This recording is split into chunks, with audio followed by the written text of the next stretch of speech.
स्वागत है आपका मूवीज टीवी हिंदी में। आज हम it welcome to the dairy series का पहला एपिसोड एक्सप्लेन करने वाले हैं। तो शुरू करते हैं।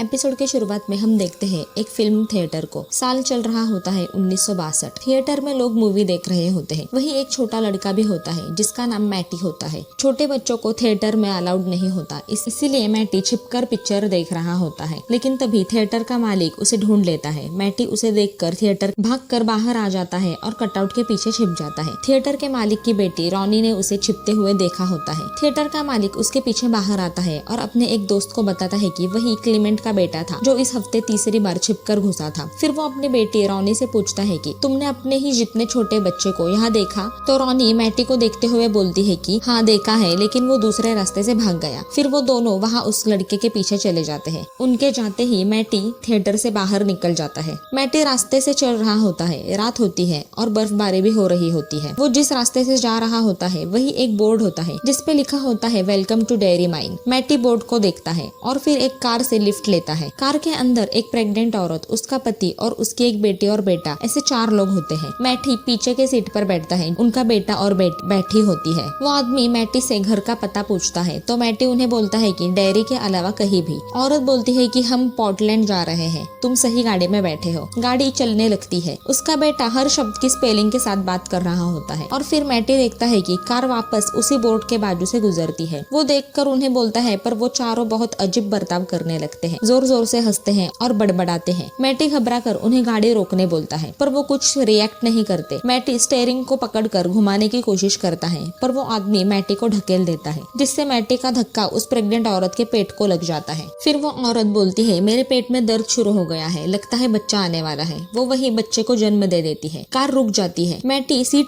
के पीछे से झुककर देखता है तो वो बच्चा नहीं बल्कि एक शैतान होता है जिसके चमगादड़ जैसे पंख और धारदार नाखून होते हैं और बहुत खतरनाक दिख रहा होता है। वो बच्चा जोर से उड़ता है और गाड़ी के डिक्की के तरफ जाता है। मैटी ये सब देखकर घबरा जाता है और भागने के लिए दरवाजा खोलने की कोशिश करता है, पर दरवाजा नहीं खुलता। वो बच्चा यानी शैतान उड़ते हुए मैटी के बगल में 2 बच्चों के पास बैठ जाता है और फिर मैटी पर हमला करता है, जिससे कार की कांच टूट जाती है।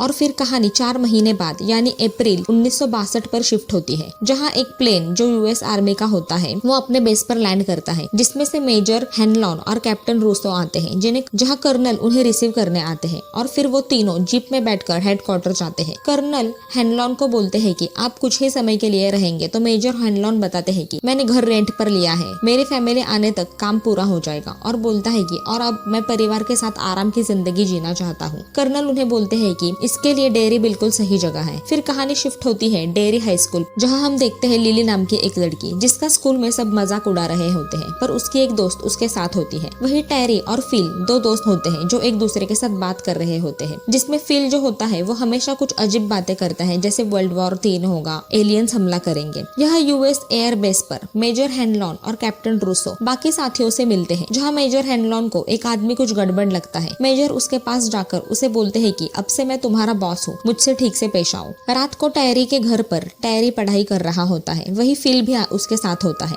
टेरी फिल को बोलता है कि आज 4 महीने हो गए मैटी को गायब हुए। मैटी भी इन्हीं के साथ स्कूल में पढ़ता था और इनका दोस्त था। फिली बोलता है कि इसके बारे में बात मत करो। टेरी बोलता है कि उन्हें उसकी बॉडी भी नहीं मिली थी, यानी वो जिंदा भी हो सकता है। टेरी और फिल में मैटी को लेकर कुछ बहस होती है। फिर टेरी रूम से चला जाता है। यहाँ लिली अपने घर में होती है, वो बाथरूम में होती है। लिली टब का नल चालू करती है और अपने ब्रेसलेट को देखते हुए उसे मैटी की याद आती है, जहाँ उसे पास्ट याद आता है, जहाँ वो और मैटी रात को एक लालटेन लेकर एक बंद पड़ी बिल्डिंग में आते हैं। मैटी लिली को बताता है कि यहाँ फिल और टेरी भी आते हैं, हम तीनों यहाँ कभी कभी आते हैं। जहाँ दोनों चॉकलेट खाते हैं, जिसमें टेरी को एक टर्टल टॉय मिलता है, जिसे वो लिली को दे देता है। फिर मैटी लिली को पूछता है कि उस दिन तुम्हारे डैडी के साथ क्या हुआ था? तो लिली बताती है कि वो चर्लिन ब्लैक में काम करते थे, मैं और मॉम उन्हें लेने गए थे। हम फैक्ट्री से बाहर निकल रहे थे, तभी मुझे याद आया कि मैं अंदर कुछ भूल गई हूँ। डैड अंदर उसे लेने चले गए और फिर एक मशीन के अटकने की वजह से वहाँ ब्लास्ट हो गया। लिली अपने डैड के मौत के लिए खुद को जिम्मेदार मान रही होती है, पर मैटी उसे बोलता है कि इसमें तुम्हारी गलती नहीं है, वो एक एक्सीडेंट था। और फिर कहानी प्रेजेंट समय पर आती है। लिली की मॉम उसे बाथरूम में आकर बताती है कि कल हमें डैड से मिलने जाना है सिमेट्री में। लिली बोलती है कि मैं इसके लिए तैयार नहीं हूँ। उसकी मॉम बोलती है 1 साल हो गया है, पर तुम एक बार भी अपने डैड के कब्र पर नहीं आई हो। और फिर जाते वक्त उसे बोलती है अपने अपनी दवाइयाँ याद से खा लेना। लिली बाथटब का नल बंद करती है तो देखती है कि सारा पानी बह गया होता है और टब के ड्रेनेज पाइप के अंदर से उसे मैटी की आवाज सुनाई देती है। वो एक गाना गा रहा होता है। लिली मैटी को आवाज लगाती है पर तभी अंदर से 2 उंगलियां बाहर आती है और गायब हो जाती है। लिली ये देखकर घबरा जाती है।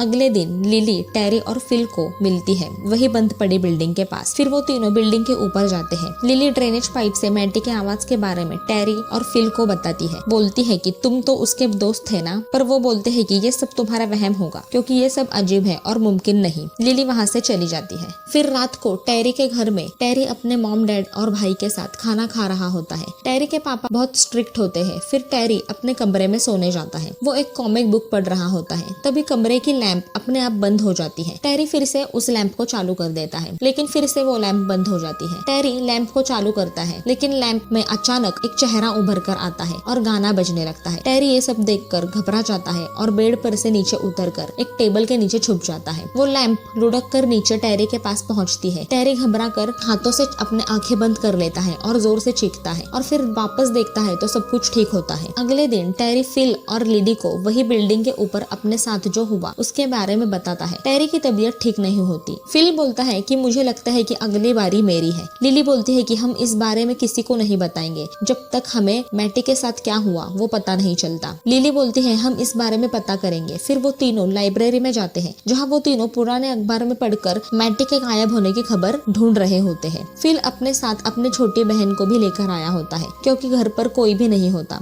तभी लिली को वो आर्टिकल मिलता है जहाँ मैटी के बारे में खबर होती है जिसमें उन्हें पता चलता है कि मैटी गायब होने से पहले यानी 4 जनवरी को कैपिटल थिएटर में देखा गया था जिसे थिएटर के मालिक के 12 साल की बेटी ने देखा था। फिर वो तीनों और फिल की छोटी बहन रॉनी से मिलकर मैटी के बारे में पूछताछ करने आते हैं पर वो उन्हें बोलती है कि तुमसे पहले पुलिस भी यहाँ बहुत बार आ चुकी है और उन चारों को जाने को बोलती है। वो चारों जाते वक्त लिली को पाइप से जो गाने की आवाज सुनाई दे रही थी उसके बारे में बात कर रहे होते हैं। रॉनी ये सब सुनकर उन्हें रोक लेती है और पूछती है कि मैंने भी गाना और आवाजें सुनी थी जो थिएटर के बेसमेंट के पाइप से आ रही थी और जिसमें बच्चों की आवाजें भी थी। वो लिली को पूछती है कि वो कौन सा गाना गा रहा था। फिर कहानी मेजर हेनलॉन पर शिफ्ट होती है। वो रात को एयरफोर्स के बेस में अपने कमरे में सो रहा होता है पर तभी 2 लोग जिन्होंने मास्क पहने होते हैं वो हेनलॉन के कमरे में घुसकर उसके ऊपर हमला करते हैं और उसे गन पॉइंट पर रखकर पूछते हैं कि जिस जहाज को उड़ाने के लिए तुम्हें यहाँ ट्रांसफर किया गया है जहाज को कैसे उड़ाते हैं सारे स्टेप्स हमें बताओ। पर मेजर उन्हें कुछ भी नहीं बताते। तभी कमरे के दरवाजे पर मेजर का दोस्त कैप्टन रूसो उसे आवाज लगाता है और दरवाजा तोड़कर अंदर आता है। वो दोनों मिलकर दोनों मास्क वालों को पीटते हैं। वो मास्क वाले आदमी वहाँ से भाग जाते हैं। यहाँ फिल, टेरी, लिली, फिल की बहन और रॉनी पांचों थिएटर में पहुँचते हैं जहाँ रॉनी उन्हें बोलती है कि मैटी जिस फिल्म का गाना गा रहा था वो स्टोर रूम में है। तुम चारों थिएटर में बैठो, मैं चालू करती हूँ। वो चारों थिएटर में बैठ जाते हैं। रॉनी वो मूवी सॉन्ग शुरू करती है और एक खिड़की से देख रही होती है। तभी फिल्म के अंदर के एक सीन में उन्हें मैटी दिखाई देता है जहाँ वो एक बच्चे को हाथ में पकड़े खड़ा होता है। वो तीनों मैटी को फिल्म के अंदर देखकर हैरान हो जाते हैं। वो उसे आवाज लगाते हैं और बाहर बुलाते हैं। मैटी भी उन्हें सुन रहा होता है। फिर स्क्रीन पर सिर्फ मैटी और वो बच्चा दिख रहा होते हैं। मैटी उन्हें बोलता है कि तुम लोगों की वजह से मैं यहाँ हूँ और फिर मैटी का चेहरा अजीब हो जाता है और स्क्रीन से बाहर वही चमगादड़ जैसा भयानक बच्चा उड़ते हुए आता है। ये सब रॉनी खिड़की से देख रही होती है। वो बच्चा इन चारों को मारने लगता है। ये चारों छिपकर भागने की कोशिश करते हैं पर वो शैतानी बच्चा टेरी और फिल को मार देता है। रॉनी एक हथौड़ा लेकर कमरे से थिएटर रूम के ओर भाग। लिली और फिल की बहन सीट के नीचे छिपी होती है। लिली फिल की बहन को हाथ पकड़कर उसे अपने ओर खींचने लगती है पर तभी वो शैतान उस बच्ची पर हमला करता है। रॉनी वहाँ आती है और पूछती है क्या हुआ और दोनों